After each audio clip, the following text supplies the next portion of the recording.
Welcome to Gun Owners of America State of the Second podcast. I'm Kailey. And I'm John. And today our guest is a U.S. Marine Corps veteran, combat veteran, law enforcement officer veteran, the founder of Thunder Ranch. I mean, this guy doesn't need any introductions. We have Clint Smith with us. Thank you for joining us today, sir. Thank you. I appreciate you all asking us to be there. Let's just go ahead. What's something you believed in early on about training that you've completely changed your mind on as time has come on? You have to remember that doing it as long as I've done, which is like 50 plus years before a couple of you were born. There were certain things like, for example, I grew up with basically no training in the Marine Corps, and that's not uncommon like in that era. So I joined in 1967 and I was 67 to 70. So there was basically that time frame where you wanted to fill the hole. And I'm getting to your answer, which is like, they didn't really teach you very much about a pistol, shoot 7 rounds. And then, so it was mostly a familiarization firing. From that thing, then I went into the world of law enforcement, which at that time, the big money was in what was called PPC, practical pistol course. Well, it was anything but practical. It taught basically no movement to cover. It didn't teach you about the idea of like trajectory, which everybody in America who owns a gun could learn something from trajectory. Like just because you shot the target doesn't mean that's where the bullet stops.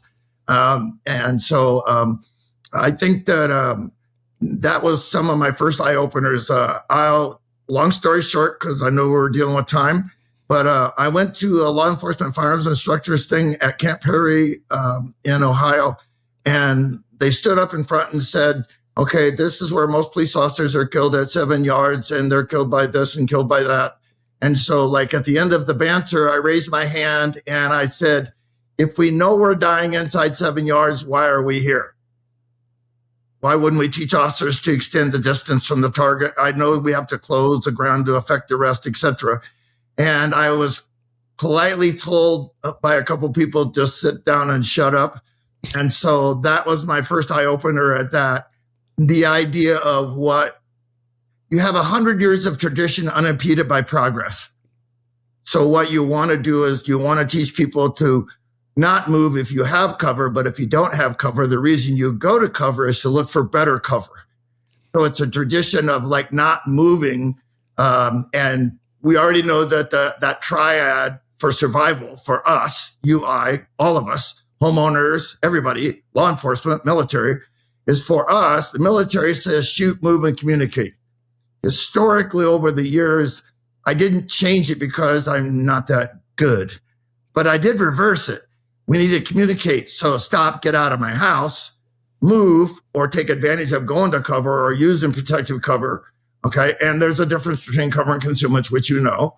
And then shoot only if I have to, because every bullet I fire has a lawyer attached to it, which I give credit to my wife, Heidi, to a long time ago, 30 years ago. We go like, hey, you know, every time you pull the trigger, there's a lawyer at the end of that thing. I mean, you can talk about all the stuff you want and all your rights and everything. That's all really notable, but it all comes down to what the jury sees as far as your response. Did you act responsibly and so on? So I know it was longer than you wanted, but I gave you the answer. Stockpiling ammo can be a daunting task and cost a lot of money. Bulk buying all at once, it just kills the savings account. Well, now Ammo Squared's got you covered.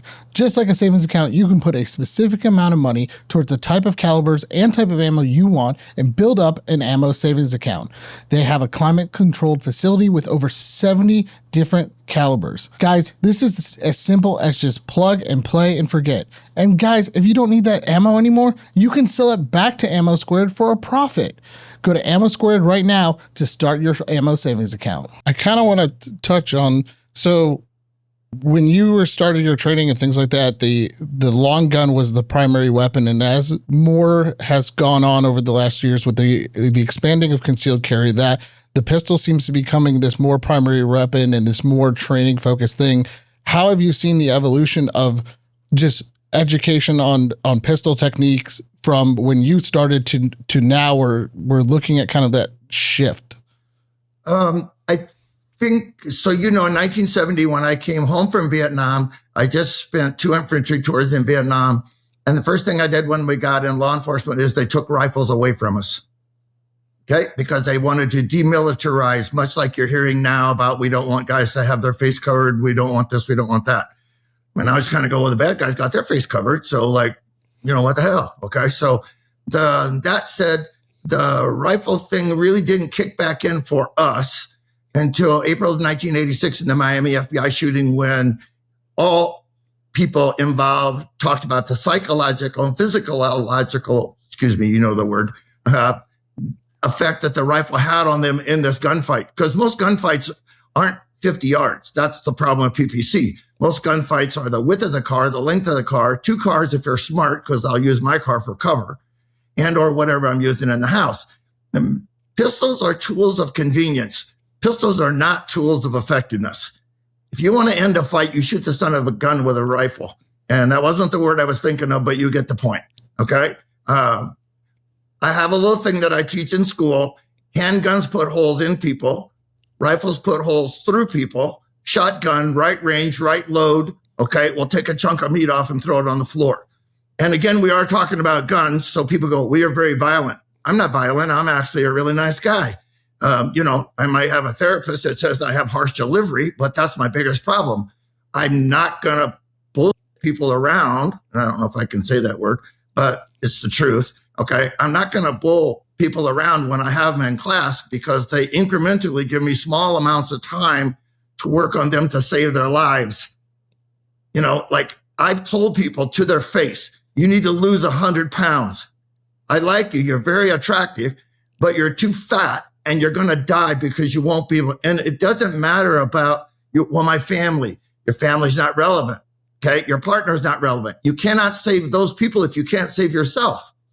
You have to be competent enough. And I thought a lot about this because I knew I was going to talk to you. And people always go, well, the dev group and the Delta and the this and the that. You know why they're competent, right? Because you and I pay for them to be competent. Every time I write a tax check, I write bombs and bullets in the memo section. I want competent people to defend us. It's the same thing with law enforcement. If you don't like law enforcement because they did something in a shooting that you don't like, let me ask you a question. Well, how are you manning or girling up, to, promoting proper training for those people? I mean, well, I don't want to spend the money. Okay, I get it. It's expensive. If you want competency, it costs money. And so same thing. Someone from, and going back to the pistol question, so I didn't forget it, okay? It's not the best tool. It's a tool of convenience. Can it win a fight? Yes, it often does. But I think you guys are researchers. You're smart people. Probably 80% of people shot by handguns survive even when shot multiple times. Now, you and I don't actually care, okay? The girl doesn't care whether or not they survive. You only care that they stop doing what they were doing. If they were attacking you or your family, okay? So I go, people are like, well, what handgun do you carry? We'll get to that, but the point of it is it's not relevant. Mine is the best that I think based on personal experience, not somebody else talking to me about, well, this is what you need. You need a gun with a bucket of bullets in it. And along with that would go a bucket of lawyers. Because if you're not hitting stuff, that means you're missing. If you're missing, that means errant rounds. So hopefully that answered your question. Sorry. No, that answers my question. Listen, I learned a lot in just that little bit, but I was going to ask you about the line that you say in your class, because that has become this viral thing where pistols put holes in people, rifles put, how do you feel to have that message pushed I almost see it daily, that message that you have put out about that? I think it's a pretty good idea. So, I started a class and I admit that in the beginning, it wasn't, people looked at me like I had 3 heads, but it was called Urban Rifle. And I started that class in 1983. And the nomenclature or layman's terms for that is how to fight with a rifle inside what most people consider to be a handgun range. Now, us, no, I can't carry a rifle grocery shopping. So then I need the next best tool, which is a handgun. But if someone asked me, okay, great. And this would have a caveat to it based on where you live, who you are, what your experience is. if someone asked me, what would you think would be a really good firearm for home defense? I would go, okay, this is what I think. I think a short-barreled rifle with a suppressor. That way I can communicate with my family because I'm not blowing everyone's ears up. I can probably stop a fight with 1, maybe 2 rifle rounds much better than 5 or 6 rounds of 9mm. Okay. That means more errant rounds on lawyers, right? Okay. So like somewhere in there is that balance that we're looking for. Is it for everyone? Not necessarily. You go, well, the infirmed. I always love that when people go, the infirmed. Well, like an M1 carbine really sucks. And I kind of go, oh, you mean like all the guys that carried it ashore at Tarawa, Iwo Jima, okay, Normandy on D-Day? You mean that inferior rifle? Okay. It weighs 5 pounds. It's a 110 grain bullet at 2,000 feet per second, or 1,900 for the technical freaks. Okay. And it's a reasonably good fight stopper. And I go, well, it doesn't have a big magazine. I don't need a big magazine. Okay. I need to have something that's reliable, that I understand. So you go, okay, give me the optimum carbine. Well, I would put a white light on it because I don't want to shoot something in the dark. And all you read it. You know, that's your job. All the people that have been shot, family members I heard a noise in the night. I don't shoot noises in the night. If you're that scared, you should, scared as they say in Texas. If I was that scared, I would leave lights on in my house. Well, what if a power outage? That's why you have the white light on the rifle. I want to know what it is I'm pressing the trigger on. And I'll be really honest with you. I would rather get shot again, maybe even die, than shoot one of my family members because I got excited. Okay. And it's like people go like, well, the police got excited. We're not paying them to be excited. We're paying them to be competent. And so why would I expect anything else from you as a gun owner? If you want to own a gun, okay, well, the Second Amendment, I know I read it. Well, the Constitution, I read that too. And the Federalist Papers, okay? And I read all of that. I never saw the word stupid in there one time. So if you want to own a firearm, you need to be responsible. You need to practice, okay? Because possession of a firearm does not equate to competency. A lot of people have the wrong mindset on that. They go, I got a gun, I'm dangerous. Yes, I would agree. You are dangerous, okay? Do you have some idea of what it's going to do? How many walls will it go through in your house? Most people think that rifles go through your house. Rifle rounds will go through less walls inside your house than a pistol because of the velocity that the bullet breaks up and stops faster. Handguns, okay. Round 215 grain ball, 9mm. I've done it. Okay. You shoot it through sheetrock, it'll go through more walls, okay, than a 223 77 grain bullet. So, and we're talking about, and I know I'm not supposed to, but I can with you guys, because I've had people go, oh no, you need to tone it down. We need to not get people excited. Why? Because I call a firearm a weapon? It is. It is. Okay. I'm sorry. And it's got a primary purpose. Its purpose was to protect us when we came to this country or got firearms, which is why I made them, and or, generate food so we didn't starve to death. That's what they're for. All this other stuff like IDPA, IPSC, it's all great. I love it. I think it's awesome. Okay. Bianchi Cup. Awesome. Sign me up. 2 tours. Okay. But that's not what guns are for. That's what we use them for. Okay. Shall we say entertain ourselves? But apparently the world isn't enamored with that idea because we're only allowed to shoot 22 rifles, okay, at the biathlon. What happened to a 308 or a 30-06 or a real rifle or an 8mm? You know what I mean? So they downplay it. So it becomes skiing with a Ruger. You know what I mean? So sorry. No, I love that. Is a great way to put it. Obviously, you've been an instructor for a long time. Everybody in the firearm space, I think, looks up to you. What are the lessons that you've learned as an instructor that you feel like are maybe missing from the everyday class that people might just be going to because their local shop has an intro class? That's a really good question, and I've seen a lot of changes over the time frame, like we both hit on. I've been in it, maybe some people tell me too long, but I think that this idea still of personal responsibility, that idea of competency, I think that's really, really a point, Kailey, to hit on with people. It isn't enough just to have the gun. Shooting is not hard. We see it every day. A guy can go into grade school and shoot 19 little kids, okay? And, shooting is not hard. But the responsibility of being responsible, but if you think about that one, now we're talking outside the realm of guns because people don't want to be responsible for their own actions.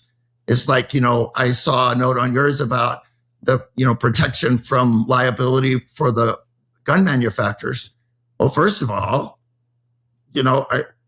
I don't know why I'd be interested in what Mexico says about our gun companies. Okay. They sided with the Germans in World War I. They had Japanese in Mexico in World War II. They're not our friends. Okay. I'm sorry. And everybody goes, well, we have good. Well, I'm not saying we shouldn't have good relations. We have a big border with them. But, we don't always get along with Canada either. All right. So a lot of people are annoyed by Americans. You realize how annoying we are to people? We just do what we want. And yet we pay for everybody around the world. And I'm not going to get into that, but I'm not interested in what their lawsuits are.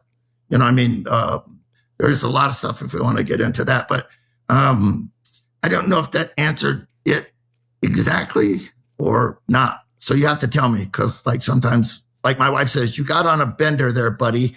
Slow down. No, I think that, you definitely answered it. I think one of the additional questions I have is from the student perspective. Okay. What do you look for when you are teaching a class where you go, okay, they've got it, or they're ready to take this to the next level, or, we can go further in challenging them? Okay. I don't think that, so most of the time, historically, on some rare occasions, when I ran the school in Texas for 11 years, it was a 5-day class. So you could tell about Wednesday or Thursday. The problem with it is most people can't hold up to intensive training, not ass time, okay, where we all sit around and tell war stories. But I'm talking about going out and working on the range. Most people can hold up for about 3 days, and then they start to be overwhelmed by it. I think in the 4th day, you start to see it. When we did Oregon, so we did 22 or 3 years in Oregon, we do 3-day classes, and that was about the limit of where you can push people. And you go, oh, what about a marine operator? No, he's 22 years old. I'm 76. I can't even keep up with the guy. Okay. But I think that when you get people to understand that it isn't just about shooting, it's also about the mindset that goes with it, because ultimately what we're doing is teaching people to fight. And think about it. Both of you, when you grew up, your parents told you not to fight. If you have children, you tell them not to fight. Don't go to school and fight. I don't want you to be in a fight. We'll get in trouble. See, we're worried about trouble. That's not what other countries are teaching their children. Okay. So I'm enthusiastic and I like where I'm at. If my students are verbally, shall we say, almost aggressively addressing the target, stop, go away, leave me alone. My personal preference is that they're backing up while they do that. That creates distance. We won't do anything today that won't be on an iPhone or a security camera. Backing up is always passive in nature. So when the jury looks at the video, they'll see that I was trying to break contact on this. I don't want to shoot this person. Okay. So if I can get them to verbalize, I can get them to open the ground. And then if they have to shoot, I need them to shoot responsibly. And then I need them to think. What do you mean by that, Clint? If they're backing down the hallway, the first place the muzzle's going to cover if it comes up is the groin. I would shoot him in the crotch first. Why? Heaviest bone structure in the body. Is it a fight-stopping hit? No. Is it a fight-winning hit? No. But none of the other ones are either with a handgun. But if I get them to start on the pelvis and then go to the center, we never shot the center, so because it was good. We shot it because it was big. If we hit them in the heart, they can still function for a long time. Look at all the people who've been shot by people they've already shot. So another adage I have for my students is you can be killed by somebody you've already killed who isn't dead yet. They can lay on the floor while they're bleeding out and shoot you. And all you have to do is research it, okay, on social media and see all the people who are shot after they've shot somebody. Okay. So why shot I one? No. So it's this mindset that I'm after. I think this mental mindset of being firm. Okay. And so no one misunderstands this. I teach people to engage. And when the target goes on the ground, I track them to the ground. On occasion, I tell my student to shoot him again in the body, and or I have them shoot him in the head. And people go, oh, I did not say shoot them when they were no longer a threat. But this is starting. People go like, bang, bang, they fell out of my sight picture. I've read that before, where people go, bang, bang, fell out of sight picture. You got him. Unless he shoots you now laying on the floor. So I'm ultimately in this to win. That's what it is. It's a fight. Okay. It's like a chess game. We're not playing this for a draw. We're doing this for a win. And the longer it goes on, the more likely my family can be hurt. So again, and that's why I press you so much on competency. So, and it's not easy when you get old. Your hands don't work. Stuff doesn't work. Your eyes don't work. When you turn 40, which you aren't, okay, then you'll be going, where did they go? So, but it happens. Okay. So hopefully I gave you a better answer that time. As liberty-loving Americans, we know how important it is to put your money where your values are, and that is why we are proud to partner with Right to Bear. Right to Bear is a cornerstone in the community for self-defense protection, and we are proud to be offering an exclusive discount. Use code GOA at checkout to save 15% off the lifetime of your membership. Again, that's code GOA to save 15% off on the lifetime of your membership. There's two mindsets that people have to get over in my mind. And the first mindset is to purchase a firearm to say that you're going to take this personal responsibility of defending yourself in your hand. Then there's the mindset of actually using the firearm in a defensive standpoint. What kind of advice would you give people to flip that switch from, oh, I'm just buying it because I'm going to leave it behind the closet door and use it when I decide I want to use it, to taking the responsibility, getting the training and all that? Okay, you want to know what I tell them? You ready for this?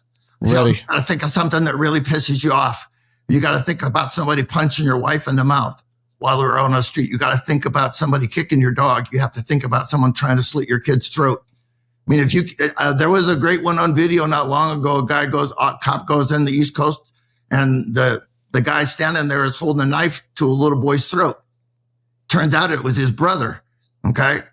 The cop shot him in the face. Okay. And everybody goes, oh my God, he shot him in the face and killed him. Yes. So I shot one and I saved one. But that mindset is that switch. You have to practice that. I practice thinking about fighting as much as I practice shooting the gun. You're on the ground, or you're on your stomach on the ground, which is also kind of clearly defined how I might carry the gun. Okay. Either of you ever been in a fight since grade school? Like in the playground? No. Hair pulling, whatever. I'm just asking. I'm not being okay. But the deal with it is, if you've never been in a fight, okay, then the deal with it is people kind of go like, well, it's just like, I go, no, you're not thinking about this right. You have to I can't punch them once and let it stop. I have to hit it until they're no longer bothering me, or it ends their contact. And, that's the reason I say about tracking them to the ground and following them. I absolutely do not advocate that people shoot people who are on the ground who are no longer a threat.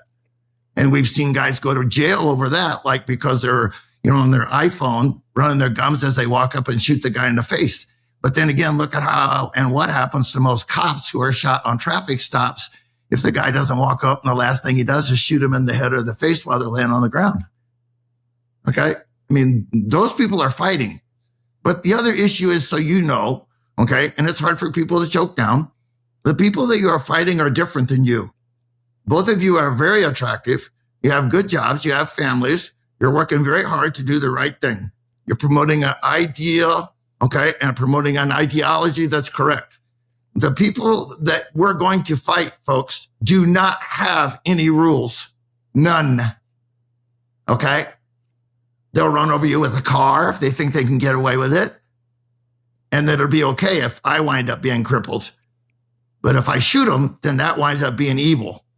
Okay? By whose interpretation though, right?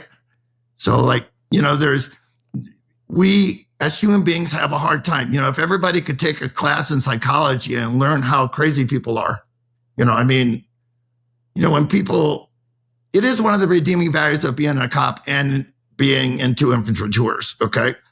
You see stuff that maybe you weren't supposed to see, like as a human, stuff that you would want your children to see. But at the same time, that's the mindset that we have to go at if we're thinking about winning this. This is not like, okay, tag, I'll hit you and then you hit me. No, I'm going to hit you and then I'm going to hit you again. And then I'm going to hit you again if I can. But it's not personal. That's the thing that people, I always laugh when people go like, well, isn't that really dirty, cruel, mean, and heartless? I don't know when you guys started this, but in 2001, we had a little thing we did for 60 minutes. You may have seen it. And I said, so there's no misunderstanding. There are people who need to be shot. And this thing aired, of course, right between Super Bowl and Survivor, on the commercial. And, a lot of people go, oh my God, but you'd be stunned at the thousands of comments that were positive that we got from people. Okay. That go like, yeah, finally somebody said that. And there are people who need to be shot and they won't have it any other way. Do either one of us, the three of us, want to do that? No, I don't even want to fill out the paperwork. More or less pull the trigger. Okay. Because when I do, here's the thought that they don't think of. You have to live this with this all your life. And some people, they manage it and other people don't manage it as well, which is like probably things that you don't want to see. 22,000 or 2,200 or 22 veterans a day commit suicide. And it could be from a series of things. It isn't just that. It could be, like they always talk about PT. And that's nothing new. It's only new on the war on terror. When we came back from Vietnam, guys were screwed up in their head, stuff they saw. You see people burning from napalm that can't set right in your head. I don't know what other people believe, but in my mind's eye, I have to put that on the shelf with Jesus. I saw it. I can't unsee it. And so you get it. Okay. So hopefully. Yeah. Oh, go ahead. No, you're fine. Okay. So you mentioned the going through scenarios in your head. There's two types of training that I think of. There's the training where you're actually firing the gun, and the training that you have to go in your mindset to go in and go, this is how I'm going to have and run through the scenarios in your mind. How can one not only do the physical part of training, which is actually shooting the gun, and then the mental side? How do you recommend they handle that mental side of training? I think the mental side would be maybe take a class, just even if a class, and I don't need a college degree in it, but like in just psychology, like at the local community college, and just see the kind of people that are out there that you might deal with. I think the other thing is that I think you need to play the game in your head. When I go to a restaurant, I always find the fastest place out. Okay. In other words, there's an old military adage that said all plans are good till they make contact. Okay. So once the fight starts and I think Mike Tyson even varied that. He said, everybody's got a plan till they get punched. Okay. So by Mike Tyson, that would be something. Okay. So I think the idea is to play the game in your head. What if this happened? What would I do? In other words, that's why I would want all of you, if you ask me, I'd want you to be able to shoot the gun left-handed too. Why? Because of the Flagstaff police officer who on the traffic stop took the first round through the right elbow, then had to draw the gun left-handed as he got shot again while he was laying in the middle of Interstate 40. Okay. He drew the gun left-handed and shot his gun 6 times because there were revolvers at the car as it went away.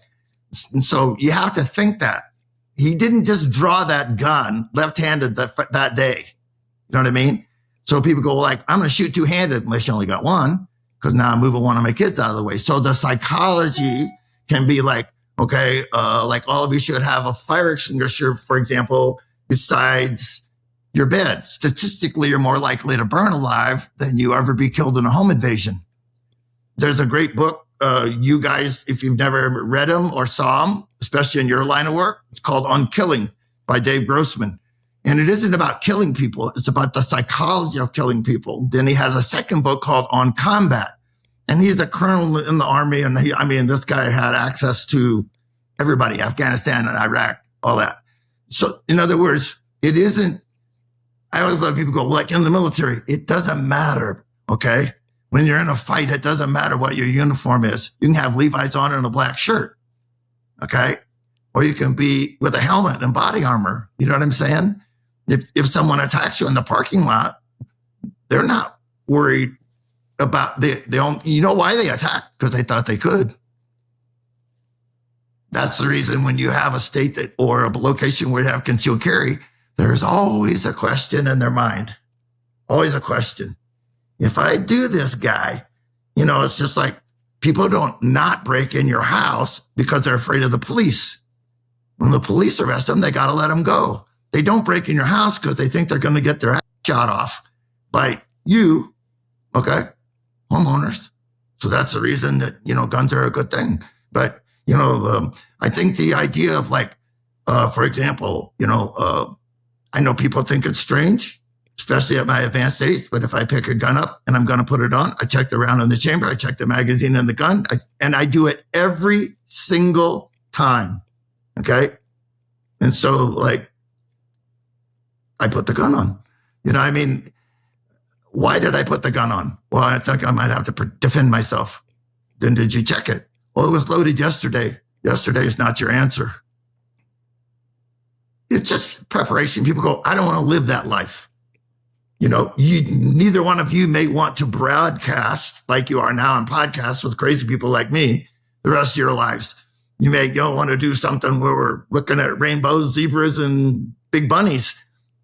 I'm the same guy. I always love people, well, when you throw all guns in a well, yeah, I'll throw mine in when you do. Okay. But they're not going to. It's just like laws. You and I know, okay, that we have laws. And we also know that people break them. Okay. So then what do? Well, it's okay. The next time you come into court, I don't know, send them the right message. I heard a really good thing once when I was on the sheriff's department. It was a guy laying in the hospital with a couple gunshot wounds. And when we walked in to interview the guy goes like, well, all I did was rob a bank. That was his commentary. That was his social commentary. Like, all I did was rob a bank. Well, robbing banks in Indiana is against the law. And so you could get shot doing that, So it's, the mindset is to get exactly to it. You have to think it. Where did I park my car? Did I look at my car before I walked up to it and look underneath? Because a lot of ladies are attacked by people reaching out from underneath the car and grabbing their feet. Did I lift the trunk or try to? Did I look in the back seat before I got in? People go, well, I'm not doing that. That's too much worry. I go, do you wear a seatbelt? Yeah. Because they make me. Yeah. But first time you get a chance, you won't. And then you'll hit a tree, so, there's just oddities to it. Okay. And not everybody, probably thank goodness thinks about it like me, but I always anticipate, okay, well, what can go wrong? You know what I mean? Like, if something goes wrong, what can I do? I'm always looking for an out. And I don't mean necessarily like a getaway, but if you pull up to a car and you can't see the tires on their car, you can't get around them. So now if you're at an intersection of 4 lanes of traffic and somebody runs over to your car and tries to bust the window, okay, by throwing the ceramic top off a spark plug at it and shattering it and reach inside to grab your purse, you see what I'm getting at. So just think about things differently than other people. And you go, well, I don't want to think like that. Then don't. But then you can't whine when something bad happens to you. No whining. I think it's super important. And you have to adjust, like you said, for everyday life. How you carry when you are by yourself is very different than when you have kids around, and which is very different. Yeah. Which is very different than, I'll be honest. The thing that I have to think about as an individual is I'm a very small person. And so when my husband's around and he's 6'3" and I'm 5 foot, I tend to stop thinking. because, oh, he's got it. But it's important, especially now that we have multiple kids, that I stay vigilant as well. And it's just training your mind to stay on top of things and to not default into easy mode is something that, you know, we all kind of have to do. Agreed. I'll out myself on, you know, the struggles that I have as an individual. So here's a thought. In my personal opinion, women are more dangerous than men. If you can, there's a book called Shoot the Women First. Your ability to generate life exponentially makes you more dangerous, okay, than men. Men can kill each other, and they also, you know, like all the other stuff they can do, drive fast cars and all the other stuff, but we won't get into, but you get it. But I think that you have the mindset for it. Like, just like if you talk about it, think about before you had children. Mm-hmm. Now think about it if someone tried to hurt one of your children. Oh, 100%. Yeah. Yeah. So, and you go, well, my size. Okay. So, you know, the great thing about being 5'4", no one's going to shoot at you. They're going to shoot at your husband because he's bigger. He's a bigger target. Everyone will shoot at him. Okay. They won't shoot at you as much. Okay. And people laugh at me when I say that. And I go, no, you can ask my wife. I tell everybody I meet this small. I go like, that's awesome. You're small. And they'll go like, hey, you know, what do you mean? You making fun of me? Everybody's made fun. I go, no, you're a smaller target. Hang around with big people. If a fight ever starts, they'll shoot it down. So, you know, I actually do acknowledge exactly what you're saying. Even I'm not a woman. Okay. Or, you know, whatever, but I acknowledge it. But there's that thing where people go like, well, women can't. And I go, yes, they can. Okay. They've done magnificent things in the military, driving, you know, warthogs and being like winning silver stars. You know, the first woman, you know, in the war on terror won a silver star since World War II, you know, like jumping into a trench and shooting the crap out of a bunch of people. They're completely, totally capable. And I don't know. Now, can they lift as much weight? You know, can they run it? No. But then again, you know, I have a Jack Russell that has short legs and I have a Jack Russell that has long legs, and the long legged one runs faster. You know what I'm saying? But the little one is a bulldog. I mean, it's like messing with a concrete block, you know? So like, I get it. And here's the big thing. There's no comfortable way to carry a gun. Mm-hmm. That's the first thing that people need to remember. You're not going to carry a gun and be comfortable. And they go, well, I'm thinking about carrying a gun, but what do you think I should do? I think you should get a half of a brick and you should take it everywhere you go, with everything you do, from the bathroom to changing the kids' diapers to going to the grocery store. Well, that damn brick keeps getting in the way. That's the gun. The difference is the gun's a better tool than a brick in a fight. You know? So they weren't supposed to be comfortable. They're supposed to be comforting. That's why I want the most effective tool that I can get, you know, when it comes time to do that.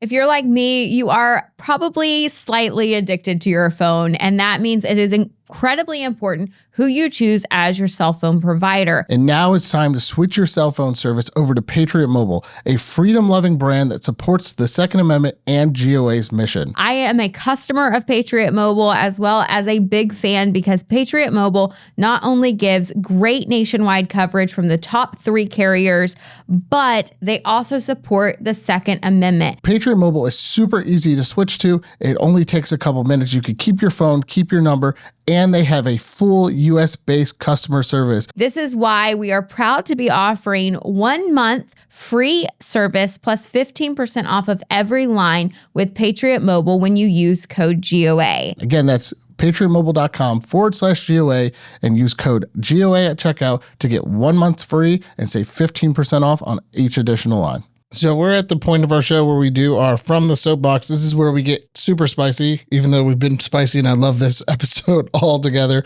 But this is where we talk about our biggest frustrations, gripes with the ATF, politicians, etc. Do you have a spicy topic that you want to touch on? You know, people always go, safety rules. We need one. All guns are always loaded. I think that's the biggest thing with me is I keep seeing people, you know, like I moved here to Wyoming, and as soon as I moved here, someone walked up and told me the story about their grandson that got shot in the butt by the guy behind him hunting with a 30-06 in the butt cheek. And you know, I think, you if someone said something, hey, just do one thing, and I go, I need people to be safe with guns. Like when we were talking about students, you go like, what about teaching? And I go, I have a Clint thing. Know all your students, trust none of them. Okay. It's nothing personal, but that's the way I teach. I love you. You're very attractive, but if I had $5 for a gun that's been pointed at me in the last 50 years, okay. And those are by people who like me. The years before that were people who didn't like me. I don't think we can ever, you, I, us, especially, the state of the second, everything. Okay. Hey, just as a thought. Okay. Be safe, please. Be safe. Okay. You can do everything in life. New husband, new wife, new car, new washer, new dryer. Okay. Everything, but you can never pull a bullet back. And so I think, people go like, what would you like to promote? I would like for people to be more safe with firearms. Okay. Like me, I don't go to gun shows.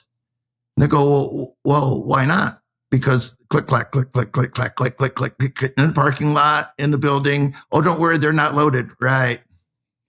Look at all the gun shows that have had negligent, which they call, it's an accident. No, an accident's when you're old like me and you think you're going to pass gas and you actually poop yourself.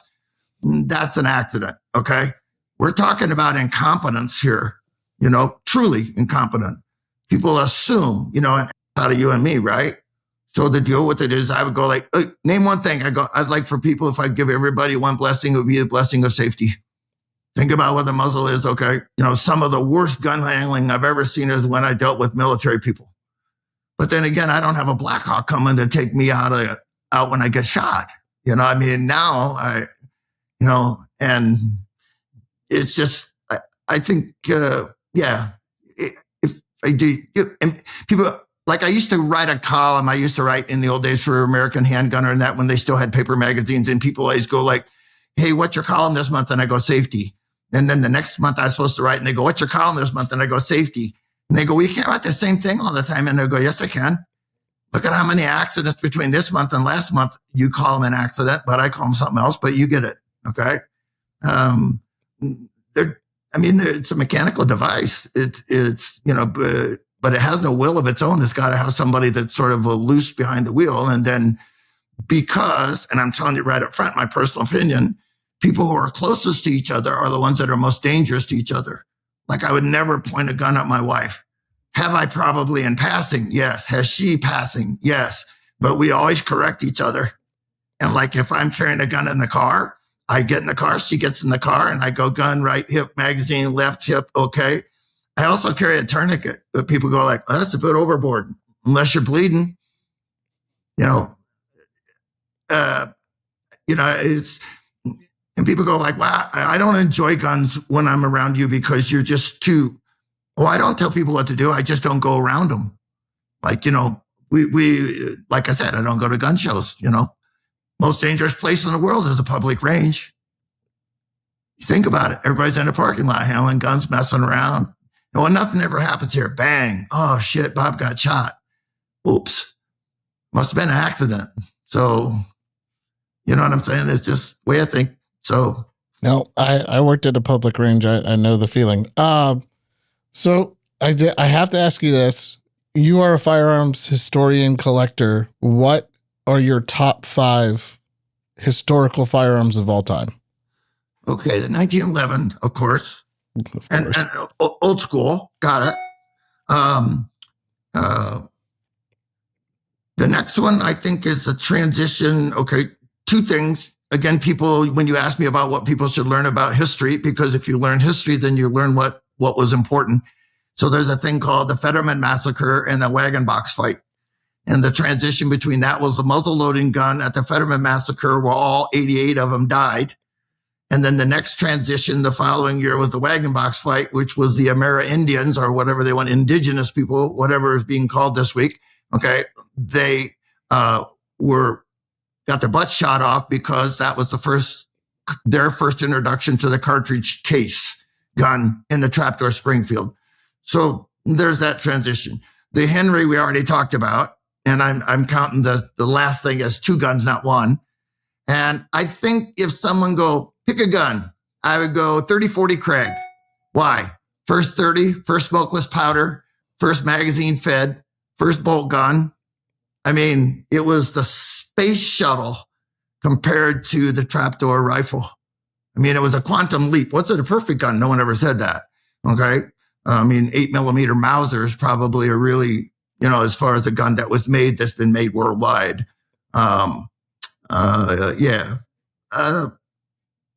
And I look at it right now, a Model 29. And the only reason is because that started to get people's eyes open into the idea of like using a gun and fighting back, even though, they didn't like Dirty Harry. So I see that gun and another gun in my mind's eye would be the P-38, because that was the one that the arch nemesis used. And then it has a connotation to it because people go, oh, that P-38, that is pretty cool. Well, when they brought the Model 39 Smith & Wesson out, everybody thought that was the first double action auto pistol. And I kind of go, you need to know history, because it was a P-38 and it was actually something else before that. But so there's 4 or 5 or maybe one more extra one. No, I love it. There's one gun on that you didn't add to your list that I always add to everybody's list, because I'm just a huge fanboy of that, and that's the high power.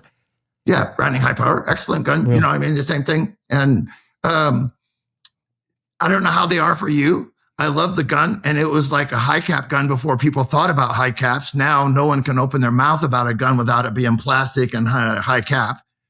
But it was really the first really high cap gun. Me personally, they bite the crap out of my hand on the web because I hold up so high on the gun. But yeah, I've had them, owned them. I've even owned ones that I'd like to have back today. Like one of the resented. Everybody has a gun. That would be a good question. What gun did you get rid of that you'd like to have back? You know what I mean? So, but that's always one that people go like, oh yeah, I wish I still had that gun. So, but yeah, those are guns that are pretty notable. And, it's hard. You could, a lot of people go the M60 machine gun from Vietnam, which was basically a copy of all the bad things from the German MG34. You know what I mean? So like, but history is the thing that we're missing. I think, I read something and when you sent me the handout and it said, if I could go back in history and change something, that was one of your things that they gave me. I think I would go back and change public education in America to be based more on history. Okay. Because people go, this is a democracy. No, it's not. It's a constitutional republic. Did you read the damn thing or what? You know what I mean? So like, we talk about stuff, but there's a lot of it is hollow. And I've always said that this planet is covered with the graves of people from this country who paid for them, like giving France back twice, you know what I'm saying? And we may not last forever, but as a nation, if you think about that, I always kind of laugh and go, the American taxpayer has paid for everything once worldwide. I mean, if we didn't pay everybody else's bills, we'd have some money, give dollars here or there. So, but history, I think would be, if I could go back and change it, would make people more aware of history, would be. And people go, well, that's living in the past. No, I understand AI and all that. Or maybe I do. We try to get the computer hooked up, but go ahead. Yeah. So your turn, girl. I know you got another one there. Well, actually, we are getting the sign to wrap up. Okay. So I'm going to tell you a little bit about our gift for our guests, which is sponsored for season 3 by Palmetto State Armory. So after this, you're going to be receiving an email with all of the information about what you're getting from our supporters over at PSA. I very much appreciate you. Thank you for having us on. We appreciate you being on and taking the time. Guys, make sure to like, share, and subscribe. Hit the little bell for notification. Make sure to register for Goals coming up August 1st and 2nd in Des Moines, Iowa. GOA's 50th anniversary celebration at our convention. Again, that is Goals in Des Moines, and we will catch you guys on the next one.